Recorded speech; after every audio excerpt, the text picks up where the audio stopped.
মাঝে মাঝে তবু দেখা পাই, চিরদিন কেন পাই না। নমস্কার বন্ধুরা, ফেরারি মনের কলকাতা ট্যুরের দ্বিতীয় এপিসোডে আপনাদের সকলকে স্বাগত। আজকের এপিসোডে আমরা শুরু করব জোড়াসাঁকো ঠাকুরবাড়ি দিয়ে। 6 নম্বর দ্বারকানাথ টেকর লেনে এই জোড়াসাঁকো ঠাকুরবাড়িটি অবস্থিত। এখানকার এন্ট্রি ফি স্টুডেন্টদের জন্য 10 টাকা এবং অ্যাডাল্টসদের জন্য 20 টাকা। ঠাকুরবাড়িটি খোলা থাকে সোমবার বাদে প্রতিদিন সকাল 10:30 থেকে বিকেল 5টা পর্যন্ত। যে কোনো গভর্নমেন্ট হলিডেতে কিন্তু এটি বন্ধ থাকে। সারা পশ্চিমবঙ্গে আপনি অসংখ্য বাড়ি পাবেন যেগুলোতে রবীন্দ্রনাথ ঠাকুর কিছুদিন হলেও কাটিয়েছেন। তবে ঠাকুরের জন্ম কিন্তু এই জোড়াসাঁকো ঠাকুর বাড়িতেই এবং তার শৈশবকালটাও এখানেই কাটে। এমনকি 7ই আগস্ট 1941 সালে তিনি দেহত্যাগ করেন এই জোড়াসাঁকো ঠাকুর বাড়িতেই। 1784 খ্রিস্টাব্দে নীলমণি ঠাকুর এই জোড়াসাঁকো ঠাকুর বাড়িটি নির্মাণ করেন। এই বাড়িটি কোনায় কোনায় কিন্তু ছড়িয়ে রয়েছে ঠাকুরকে জড়িয়ে হাজারো স্মৃতি। আপনি চাইলেই এই বাড়ির বাগান এরিয়াতে যত খুশি ফটো তুলতে পারেন, কিন্তু বাড়ির অন্দরমহলের ভেতরে ক্যামেরা এরা কোনো মতেই অ্যালাউ করেন না। এই যে নাট মন্দিরটি আপনারা দেখতে পাচ্ছেন, এখানে প্রত্যহ নামি দামি শিল্পীরা ঠাকুরের গান এবং কবিতা নিয়ে চর্চা করেন। এছাড়া ঠাকুরের জন্মদিন এবং মৃত্যুদিনে আলাদা করে অনুষ্ঠানের ব্যবস্থাও করা হয়। বোলপুরের শান্তিনিকেতন এবং এই জোড়াসাঁকো ঠাকুরবাড়ি, এখানেই ঠাকুরের জীবনে অধিকাংশ সময় কেটেছিল। যারা বাংলার ইতিহাস, সাহিত্য এবং রবীন্দ্রনাথ ঠাকুরকে নিয়ে চর্চা করতে ভালোবাসেন, তাদের জন্য এটি একটি আদর্শ জায়গা। এখানকার পরিবেশ আপনাকে মুগ্ধ করবেই করবে। এখান থেকে বেরিয়ে আমাদের আগামী গন্তব্য কলেজ স্ট্রিটের বিখ্যাত ইন্ডিয়ান কফি হাউস। যেহেতু আমি নিচে সিটি কলেজ থেকে পড়াশোনা করেছি, তাই আমার বেশ কিছু স্মৃতি জড়িয়ে রয়েছে কলেজ স্ট্রিটে কফি হাউসের সাথে। প্রেসিডেন্সি কলেজের উল্টো দিকে আমরা এসে পৌঁছেছি সেই বহু স্মৃতি বিজড়িত কলেজ স্ট্রিটে কফি হাউসে।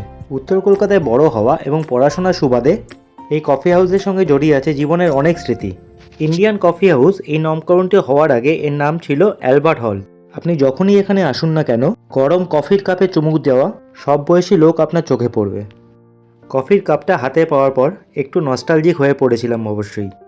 স্ন্যাক্স আর কফি, সাথে আড্ডা, তার সাথে সুন্দর কিছু মুহূর্ত কাটিয়ে আমরা এগিয়ে যাব আমাদের আইটিনারি অনুযায়ী আগামী ডেস্টিনেশন ভিক্টোরিয়ার দিকে।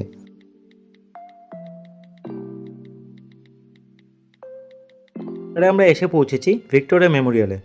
এখানকার প্রবেশ মূল্য বাগান এবং মিউজিয়াম দেখার জন্য ভারতীয়দের 50 টাকা। আপনি যদি শুধু বাগানে ঘুরতে চান সেক্ষেত্রে 30 টাকা। 1906 সালে এটি স্থাপনা শুরু হয় এবং 1921 সালে এটি শেষ হয়। প্রত্যেক দিন সকাল 6টা থেকে সন্ধে 6টা পর্যন্ত এটি খোলা থাকে। এর ভেতরে আপনি দেখতে পাবেন ব্রিটিশ স্থাপত্যকলার অসাধারণ নিদর্শন। ভেতরের প্রতিটা ইটে যেন লেখা রয়েছে স্বাধীনতা পূর্ববর্তী সময়ের ইতিহাস। আপনি চাইলেই আপনার পরিবারের সাথে বাইরের বাগানটায় কিছু সুন্দর সময় কাটাতে পারেন। এখান থেকে বেরিয়ে আমাদের আগামী গন্তব্য আলিপুর জেল মিউজিয়াম। 2019 সালের 20শে ফেব্রুয়ারি 116 বছরের কুখ্যাত ইতিহাসকে ভুলিয়ে শতাব্দী প্রাচীন এই আলিপুর জেলটিকে নতুন করে একটি মিউজিয়ামে রূপ দেওয়া হয়। এই মিউজিয়ামটি খোলা থাকে প্রত্যেক মঙ্গল থেকে রবি বেলা 12টা থেকে বিকেল 6টা পর্যন্ত। মনে রাখবেন প্রতি সোমবার এটি বন্ধ থাকে। এখানকার এন্ট্রি ফি পাহাড়ের 30 টাকা।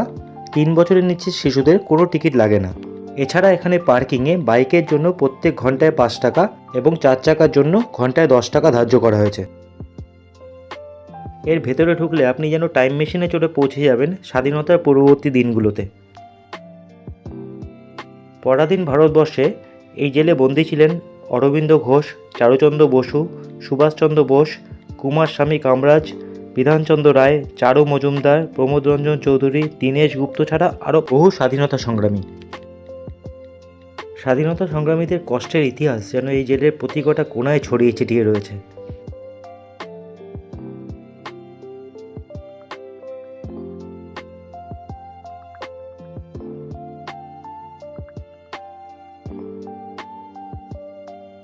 এখানে এলে আপনি দেখতে পাবেন সে সময়কার স্বাধীনতা সংগ্রামীদের দ্বারা ব্যবহৃত বিভিন্ন অস্ত্রশস্ত্র, এছাড়া জেলে কয়েদিদের সাথে কী ধরনের ব্যবহার করা হতো সেই সব বিভিন্ন মূর্তি।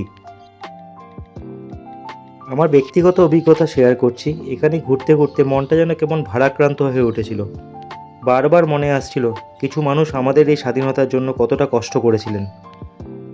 আমাদের ভারতবর্ষ তথা বাংলার বিখ্যাত মহিলা স্বাধীনতা সংগ্রামী যারা ছিলেন তাদের প্রত্যেকের মূর্তি কিংবা ফটো এখানে খুব যত্ন সহকারে রাখা রয়েছে।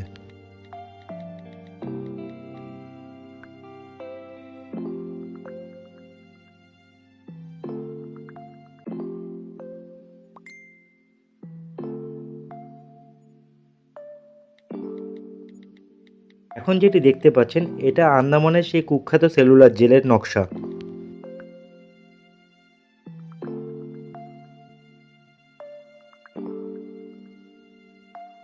যেহেতু ইউনেস্কো আমাদের কলকাতা দুর্গাপুজোকে হেরিটেজ হিসাবে ঘোষণা করেছে, সেই কারণে এখানে রাখা রয়েছে মা দুর্গার একটি পূর্ণ মূর্তি।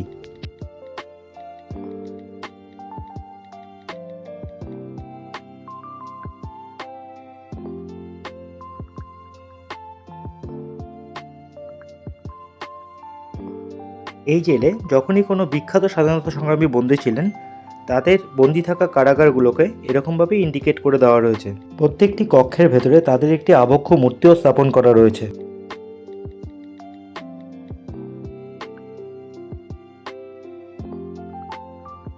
এখানে কিন্তু সেই সময়কার বিপ্লবীদের ব্যবহৃত সমস্ত আগ্নেয়াস্ত্র খুব যত্ন সহকারে সংরক্ষণ করা রয়েছে। আমার একান্ত নিজস্ব মতামত, যে কোনো বয়সী মানুষের জন্য নিজেদের ইতিহাসকে জানার এর থেকে সুন্দর জায়গা হতে পারে না।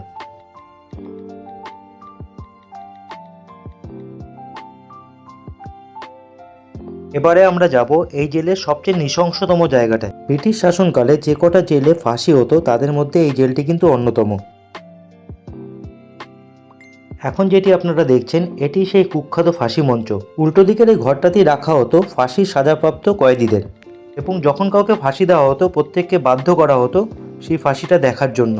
এই জেলে যেসব বিখ্যাত বিপ্লবীদের ফাঁসি হয়েছিল তাদের মধ্যে অন্যতম ছিলেন কানাইলাল দত্ত, সত্যেন্দ্রনাথ বসু, হরচন্দ্র বসু, দীনেশ গুপ্তা, রামকৃষ্ণ বিশ্বাস প্রমুখ। বিশ্বাস করুন, মনটা সত্যি ভারাক্রান্ত হয়ে গেছিল। আজকে আমরা স্বাধীন, কিন্তু সেই স্বাধীনতা কিসের মূল্যে, কতটা কষ্টে, কতটা বলিদানের পরিবর্তে এসেছিল সেটি দেখতে হলে আপনাকে আসতে হবে এখানে। কলকাতায় দেখা অন্যতম সেরা জায়গা হিসাবে এটি আমার মনে গেঁথে রইল।